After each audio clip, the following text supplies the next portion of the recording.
Lamine ইয়ামালের বড় বড় কথায় কোনো লাভ হলো না। ভিনি এমবাপ্পে বেলিংহামের সামনে অসহায় হয়ে পড়ে থাকলেন তিনি।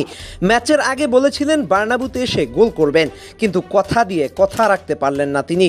আবার প্রমাণ হলো খালি কলসি বাজে বেশি, ভরা কলসি বাজে না। ম্যাচ শুরু হতে না হতেই রিয়াল মাদ্রিদ একটা পেনাল্টি পেয়ে বসে, কিন্তু ভিএআর সেটা বাতিল করে দেয়। কিন্তু ম্যাচের উত্তেজনা এতে একটুকু ঘাটতি পড়ে নাই।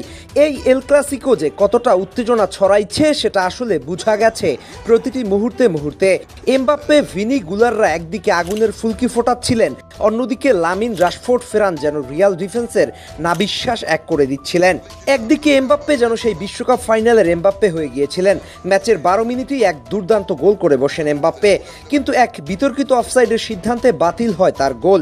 এটা আসলেই অফসাইড ছিল কিনা এই নিয়ে যখন দুই পক্ষের কথার লড়াই তুঙ্গে, ঠিক তারই মাঝে ম্যাচের 22 মিনিটে জুড বেলিংহ্যামের অ্যাসিস্টে ক্লিয়ার গোল করে বসেন কিলিয়ান এমবাপ্পে। এবার আর কোনো অফসাইডের বাধা নিষেধ নেই, সেলিব্রেশন চলে পুরো বার্নাবিউতে।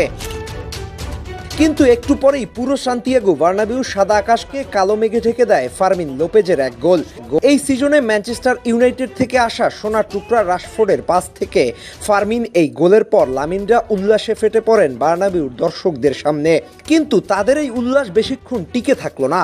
ভিনিসিয়াস যেন পাগলা ঘোরা হয়ে যায়, তাকে থামাতে যেন মাথার ঘাম পায়ে পড়ে বার্সার খেলোয়াড়দের। মিড থেকে আড্ডার বাড়ানো বলে ভিনির পায়ে আসলে ভিনি তার ব্যক্তিগত নৈপুণ্যে বার্সার খেলোয়াড়দের কাঁপিয়ে বলটা দেন মিলিতাওয়ের কাছে। মিলিতাও বলটা এগিয়ে দেন জুড বেলিংহামের কাছে। বেলিংহাম সেজেনিকে নাচিয়ে বলটা জালে জড়িয়ে একটা কোল্ড সেলিব্রেশন করেন। আর মাধ্যমে লামিন ইয়ামালরা এই কয়দিনে যেসব কথা বলে বেরিয়েছেন তার একটা জুৎসই জবাব দিয়ে দেন জুড।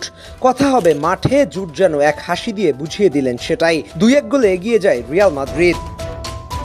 কিন্তু লাস্ট সিজনে যে বার্সা 2 গোলে পিছিয়ে পড়েও রিয়াল মাদ্রিদকে হিউমিলিয়েট করেছিল, সেই বার্সা এত সহজে হাল ছেড়ে দেওয়ার পাত্র না। তারা তাই দ্বিগুণ শক্তি নিয়ে ঝাঁপিয়ে পড়ে, কিন্তু ডিন হুইজেন, ক্যারেরাস, মিলিতাও, ফ্রেডের ভাদার সামনে বারবার আটকে পড়ে যায় লামিন ইয়ামালের স্কিল। পেদ্রির শান্ত শীতল মুভ আর ফার্মিনের সুযোগ সন্ধানী চোখ প্রথমার্ধে আর কেউ গোলের দেখা পায়নি। দ্বিতীয়ার্ধে আবার তেতে ওঠে মাদ্রিদ। পাগলা ঘোরা ভিনি, এমবাপ্পে একসাথে ঝাঁপিয়ে পড়েন বার্সার উপরে। পাল্টা জবাব দিতে লামিন, পেদ্রিরাও এগিয়ে আসেন। এরই মাঝে ডিবক্সের ভেতরে বার্সার হ্যান্ডবল থেকে পেনাল্টি পায় রিয়াল মাদ্রিদ। কিলিয়ান এমবাপ্পে এগিয়ে আসেন, কিন্তু সেজনির হাতের কাছে বাধা পড়ে যায় এমবাপ্পে। এমন পেনাল্টি মিসে হতাশ হয়ে পড়ে রিয়াল মাদ্রিদ। শাবি আলোনসো তখন প্ল্যান চেঞ্জ করেন, ভিনিকে উঠিয়ে রদ্রিগোকে নামান মাঠে। কিন্তু ভিনি এতে মোটেও খুশি ছিলেন না, সরাসরি হেঁটে চলে যান ড্রেসিং রুমে। এরপর উত্তেজিত হয়ে পড়ে বার্সা কুল প্লেয়ার পেদ্রি, সোয়ামেনিকে আঘাত করে লাল কার্ড দেখেন।